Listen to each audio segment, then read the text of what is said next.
Friends, आज की इस वीडियो में हम सीखेंगे डू एज डायरेक्टेड। ये डू एज डायरेक्टेड का पार्ट सेकंड है। तो चलिए देखते हैं पहला क्वेश्चन है they were playing cards, change the voice. इसका हमें पैसिव वॉइस बनाना है और पैसिव वॉइस में सबसे पहले ऑब्जेक्ट आता है और लास्ट में सब्जेक्ट जाता है जो कि बाई द्वारा जोड़ दिया जाता है। तो चलिए इसको बनाते हैं। सबसे पहले आएगा कार्ड्स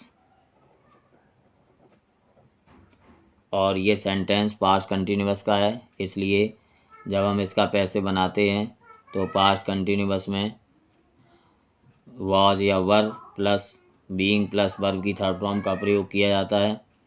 तो ये कार्ड्स प्लूरल है, इसलिए यहाँ पे आएगा were being, cards were being, और प्लेइंग लिखा है तो प्ले की थर्ड फॉर्म आएगी प्लेड, प्लेड बाय, उसके बाद बाय लगाएंगे और दे जब इधर जाएगा तो देम हो जाएगा। तो आंसर हुआ cards were being played by them.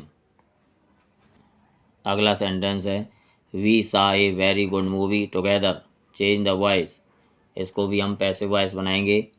तो सबसे पहले ऑब्जेक्ट आता है पैसिव में, तो चलिए इसको बनाते हैं।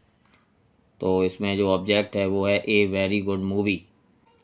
तो ये ए वेरी गुड मूवी पहले आएगा, ए वेरी गुड मूवी। अब ये इसमें हेल्पिंग वर्ब आएगी। ये पास्ट इंडेफिनिट का सेंटेंस है, तो जब हम पास्ट इंडेफिनिट का पैसिव बनाते हैं तब हम वॉज या वर प्लस वर्ब की थर्ड फॉर्म का प्रयोग करते हैं। तो ये सिंगुलर है, इसलिए यहाँ पे आएगा वॉज और इसकी थर्ड फॉर्म होती है सीन, सी सा सीन। तो यहाँ पे आएगा seen a very good movie seen. उसके बाद ये एक्स्ट्रा वर्ड ले लेंगे टुगेदर, उसके बाद लगाएंगे बाय और वी का हो जाएगा अस। तो आंसर हुआ a very good movie was seen together by us. Next sentence है he is too fat to run fast, rewrite using so that in the place of too to. Friends, इसमें हमें to to को हटाकर so that का प्रयोग करना है। तो जब हम टू टू के स्थान पर सो दैट लगाते हैं तब हम देखते हैं सेंटेंस किस प्रकार बनता है। तो चलिए इसको बनाते हैं। सबसे पहले आएगा ही, उसके बाद आएगा इज और इस TOO की जगह आएगा सो।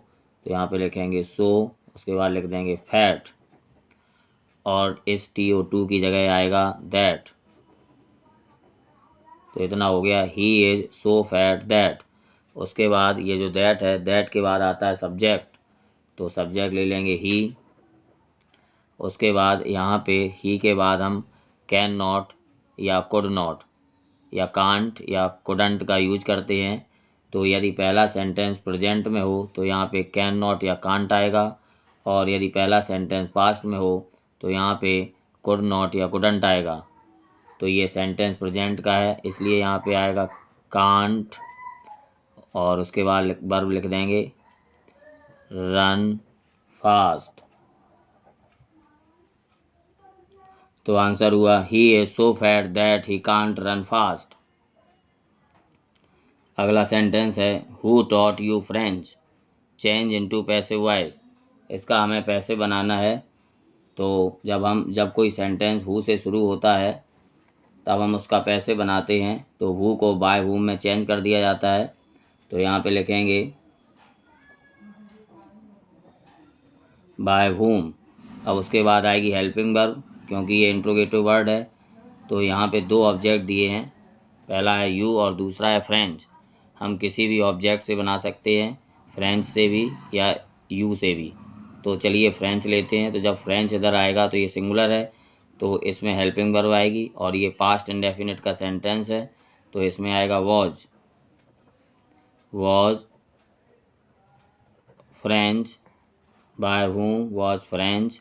उसके बाद वर्ब की थर्ड फॉर्म आएगी टॉट, उसके बाद लगाएंगे टू और ये यू आ जाएगा यू। ये टू इसलिए आया क्योंकि ये लिविंग है। तो उसके बाद इसको हम दूसरे ऑब्जेक्ट से ही बना सकते हैं, दूसरी तरह से ही बना सकते हैं। तो हु को बदलेंगे बाय हुम में, बाय हुम। अब हम ऑब्जेक्ट लेंगे यू, तो जब यू इधर आएगा तो ये प्लूरल है, तो यहाँ पे यू के साथ आएगा वर, बाय हुम, उसके बाद were you, bye whom were you, और उसके बाद आएगी वर्ब की third form taught, bye whom were you taught French. Sentence passive में इंट्रोगेटिव ही बनेगा। ये पास्ट इंडेफिनिट था, इसलिए इसमें वॉज वर्ब का प्रयोग हुआ। दोनों ऑब्जेक्ट में से हम किसी ऑब्जेक्ट से बना सकते हैं, तो दोनों तरह से इस तरह से सेंटेंस बनाते हैं जब दो ऑब्जेक्ट दिए हों, और अगर हु दिया है तो हु को हम बाय हुम में चेंज करते हैं। तो दोनों आंसर हैं by whom was French taught to you, और दूसरा है by whom were you taught French. Next question है someone is calling you outside, change into passive voice. Friends, जब कोई सेंटेंस समवन या नो वन से शुरू होता है, तब उसका जब हम पैसिव बनाते हैं तो समवन और नो वन हट जाते हैं। समवन वाला वाक्य पैसिव में अफर्मेटिव बनाया जाता है, और नो वन वाला वाक्य पैसिव में निगेटिव बनाया जाता है। पैसिव टेंस के रूल्स के पैसिव के अकॉर्डिंग बनेंगे, तो चलिए बनाते हैं। पैसिव में सबसे पहले ऑब्जेक्ट आता है, तो इसमें भी ऑब्जेक्ट आएगा। यहाँ पे ऑब्जेक्ट है यू, तो यू को ले लेंगे यू। ये सेंटेंस प्रेजेंट कंटिन्यूअस का है, तो प्रेजेंट कंटिन्यूअस के पैसिव में is are am plus being plus verb की थर्ड फॉर्म का प्रयोग किया जाता है।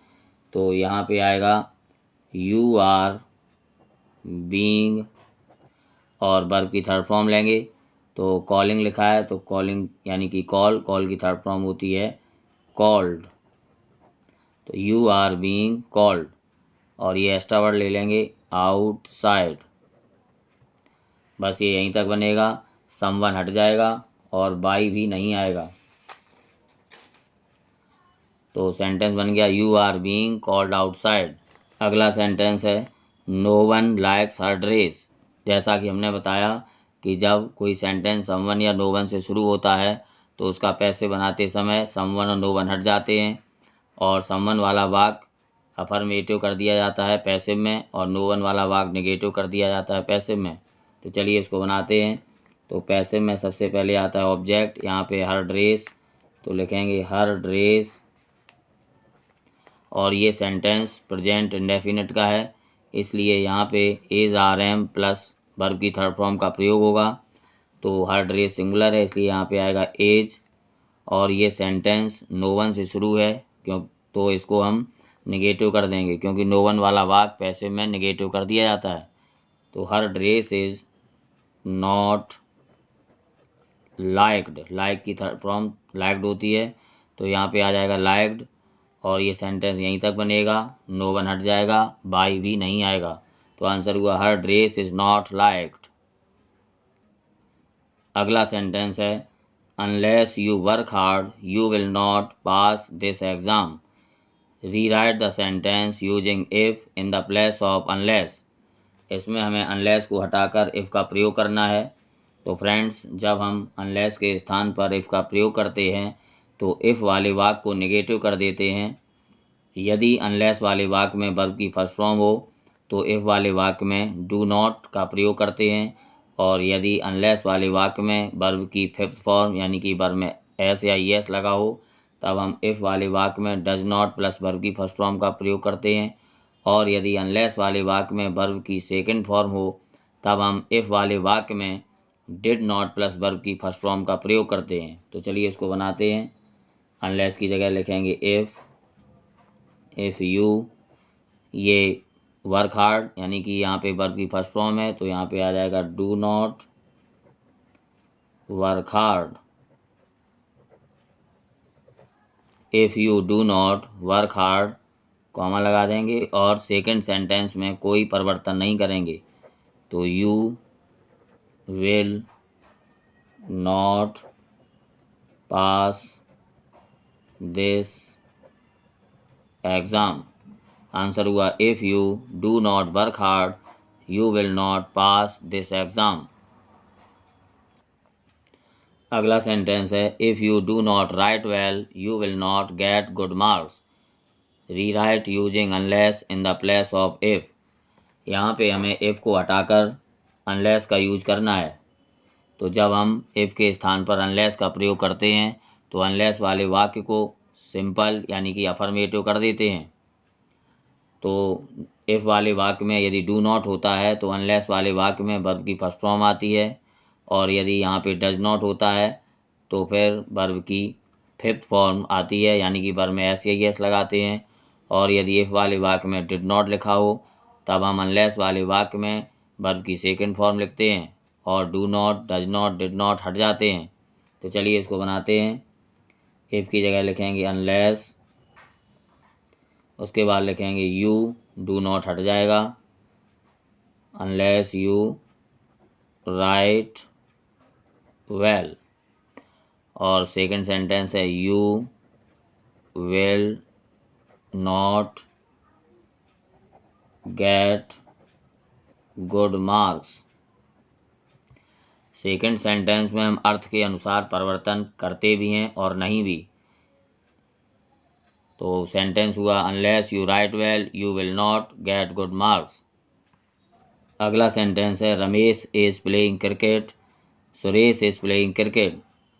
इसका है, इसको करना है combine the sentences using either और। इन दोनों सेंटेंस को हम आइदर और से जोड़ेंगे। तो इसमें हमें दोनों सेंटेंस को आइदर और से जोड़ना है। तो चलिए इसको बनाते हैं। फ्रेंड्स, इसको बनाने से पहले एक बात समझते हैं। इस आइदर और का जो प्रयोग होता है वो हम ये देखते हैं कि सेंटेंस में अंतर कहाँ है। आइदर और का प्रयोग करते समय हम ये देखते हैं कि दो ऑब्जेक्ट अलग हैं तो आइदर और ऑब्जेक्ट में आएंगे, और यदि दो वर्ब अलग हैं तो आइदर और वर्ब में आएंगे, और यदि सब्जेक्ट दो अलग अलग हैं तो आइदर और सब्जेक्ट में आएंगे। पहले अंतर से पहले आइदर और दूसरे अंतर से पहले और आता है। तो यहाँ पे ऑब्जेक्ट दोनों एक से हैं, वर्ब भी एक से हैं। यहाँ पे दो सब्जेक्ट अलग अलग हैं तो आइदर और यहीं पर आएंगे। तो पहले अंतर से पहले आइदर, यानी कि रमेश से पहले आएगा आइदर, आइदर रमेश, उसके बाद लगाएंगे और सुरेश। क्योंकि यहाँ पे दो सब्जेक्ट अलग अलग हैं तो आइदर और सब्जेक्ट में ही यूज होंगे, आइदर रमेश और सुरेश। उसके बाद हम लिखेंगे इज प्लेइंग क्रिकेट। फ्रेंड्स, जब हम आइदर और का प्रयोग करते हैं तब वर्ब दूसरे वाले सब्जेक्ट के अकॉर्डिंग आती है। यहाँ पे दूसरा सब्जेक्ट सिंगुलर है इसलिए यहाँ पे इज आया है। अगला सेंटेंस है no sooner did I see him then he disappeared.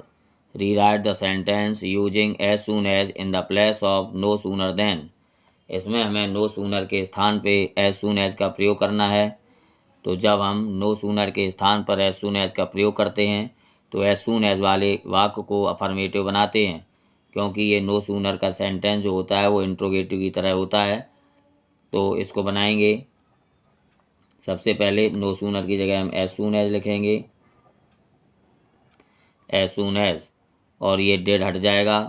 तो फ्रेंड, जब डेड हटता है तो वर्ब की सेकंड फॉर्म आती है, और जब डू हटेगा तो वर्ब की फर्स्ट फॉर्म आएगी, और जब डज हटेगा तो वर्ब में एस या एस लगेगा। तो यहाँ पे डेड है तो डेड हटेगी तो वर्ब की सेकंड फॉर्म आएगी, उसके पहले आएगा सब्जेक्ट, सब्जेक्ट है आई तो यहाँ पे लिखेंगे आई, और डेड हट के यहाँ पे आ जाएगी वर्ब की सेकंड फॉर्म यानी कि सा। तो as soon as I saw him, और ये जो देन होता है इसको हटा के कॉमा लगाते हैं तो यहाँ पे लगा देंगे कॉमा, और सेकंड सेंटेंस में कोई परिवर्तन नहीं करेंगे तो लिख देंगे ही डिसअपियर्ड। तो आंसर हुआ as soon as I saw him he disappeared. अगला सेंटेंस है he was so weak that he could not walk. Rewrite using too in the place of so that. इसमें हमें सो दैट को हटाकर to का प्रयोग करना है। तो चलिए इसको बनाते हैं। सबसे पहले लिखेंगे ही वॉज, और ये सो हटाकर TOO आएगा तो यहाँ पे लिखेंगे टू, फिर लिख देंगे वीक, और इस दैट को हटाकर इसकी जगह आएगा TO2, यहाँ आ गया टू। तो फ्रेंड्स जब हम सेंटेंस में टू का प्रयोग करते हैं सो दैट को हटाकर, तब दूसरा वाक्य जो होता है वो मेन वर्ब से लिखा जाता है और दूसरे वाले वाक्य में से सब्जेक्ट कुड नॉट या सब्जेक्ट कैन नॉट जो भी लिखा हो वो हटा दिया जाता है। तो सेंटेंस सीधा वर्ब से आएगा, तो यहाँ पे आएगा वॉक। तो आंसर हुआ he was too weak to walk. तो फ्रेंड्स आज की वीडियो में बस इतना ही। हम आपके लिए इस तरह के वीडियो बनाते रहेंगे और अपलोड करते रहेंगे, क्योंकि बच्चों के एग्ज़ाम चल रहे हैं। तो एग्ज़ाम की तैयारी करने के लिए इंग्लिश ग्रामर से संबंधित जो भी होगा वो हम वीडियो बनाकर आपके लिए अपलोड करते रहेंगे।